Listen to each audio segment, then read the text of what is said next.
மாமியார் என்றால் மருமகளை கொடுமைப்படுத்துவாள்.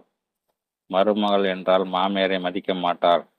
மாறாக கணவனை கைக்குள் போட்டுக்கொள்வாள் என்கிற எண்ணம்தான் இன்றைய மாமியார்கள் மருமகளின் மூளை பதிவு செய்யப்படுகிறது. தவறாக பதிவு செய்யப்பட்ட அந்த கண்ணோட்டத்தில் ஒருவரை ஒருவர் அணுவதால் மாமியாரும் மருமகளும் எலியும் பூனையுமா மாறிவிடுகிறார்கள். மாமியார் மருமகளை பற்றி மகனிடமோ, மருமகள் மாமியாரை பற்றி கணவனிடமோ இல்லாததையும் பொல்லாதையும் சொல்லி பெரும் பிரச்சனையை ஆக்கி ஏற்படுத்தி விடுகிறார்கள். இந்த விஷயத்தில் பாவம் கணவன்மார்கள்தான்.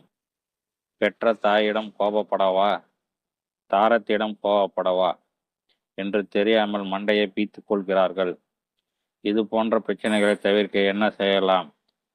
முதலில் மாமியார்களுக்கு மருமகளை உங்களது இன்னொரு மகளாக கருதுங்கள். வீட்டுக்கு வந்ததும் மகனை கையில் போட்டுக்கொள்வாள் என்று அக்கம் பக்கத்தில் பெருசுகள் யார் சொன்னாலும் அதை இந்த காதில் வாங்கி அந்த காதில் விட்டு விடுங்கள். நானும் உனக்கு அம்மா தான், நீயும் எனக்கு இன்னொரு மகள் தான் என்று அடிக்கடி மருமகளிடம் சொல்லி பாருங்கள். அவள் தன் அம்மாவை உங்களிடம் காண்பாள். பெற்ற மகளிடம் உரிமையோடு கோபிக்கலாம். ஆனால் மருமகளிடம் அப்படி செய்யக்கூடாது. ஏனென்றால் மாமியார் எப்படிப்பட்டவர் என்பதை அவள் உங்கள் வீட்டிற்கு வந்த பிறகுதான் தெரிந்து கொள்கிறாள். நீங்கள் அவளிடம் ஒரு தாய்க்குரிய அன்பையும் பாசத்தையும் பரிவையும் அவளிடம் கொட்டினால் அவளுக்கு உங்களை தன் அம்மாவாக ஏற்றுக்கொள்வாள். மருமகள் மனதிற்குள் ஏதாவது பிரச்சனைகளில் புழுங்கினால் அவளுக்கு அன்பாய் ஆதரவு சொல்லுங்கள்.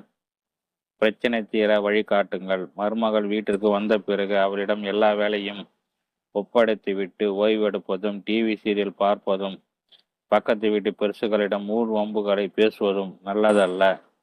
அவளோடு நீங்களும் வேலைகளை ஆதரவாய் பகிர்ந்து கொள்ளுங்கள். அப்படி செய்தால் அவளோ வீட்டு வேலைகளை தானாக செய்ய ஆரம்பித்து விடுவாள். அதற்காக அப்படியே விட்டு விடாதீர்கள். நீங்களும் முடிந்தவரை உதவுங்கள். மருமகளுக்கு உடல்நிலை சரியில்லை என்றால் தாய்ப்பாசத்தை கொட்டி கவனியுங்கள். உங்கள் அன்பில் மெய் சிலுத்து போவாள் அவள். இனி மருமகளுக்கு டிவி சீரியல்களை பயமுறுத்தும் மாமியார் மாதிரி தான் நம்ப மாமியாரும் இருப்பாள் என்ற கற்பனை தூக்கி எறிந்து விடுங்கள். அவரை உங்களது இன்னொரு தாயாக கருதுங்கள். எந்த ஒரு தாயும் தனது மகன் கடைசி வரை தனக்கு துணை நிற்க வேண்டும் என்று தான் நினைப்பாள். அதனால் கணவரை எப்போதும் தன்னுடையத்தான் இருக்க வேண்டும், தன் பேச்சை மாத்திரம்தான் கேட்க வேண்டும் என்று எண்ணாதீர்கள்.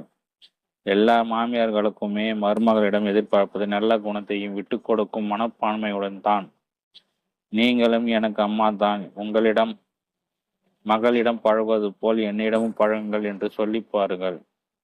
மருமகள் என்றால் என் மருமகள் போல்தான் இருக்க வேண்டும் என்று மற்றவர்களிடம் புகழ ஆரம்பித்து விடுவார்.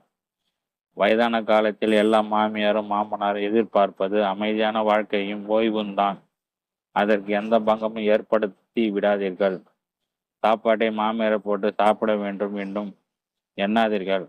அவருக்கு நீங்களும் அடிக்கடி உணவு பரிமாறி அவருக்கு பிடித்த உணவு வகைகளை செய்து கொடுத்து அசத்துங்கள். வயதானாலே உடல் ரீதியான தொந்தரவு நிறைய வரும். அந்த நேரத்தில் மாமியாருக்கு ஒரு மகளை நின்று பணிவிடை செய்யுங்கள். அந்த வயதான உள்ளம் உங்களை பாராட்ட வார்த்தை தெரியாமல் மகிழ்ச்சியில் தவிக்கும்.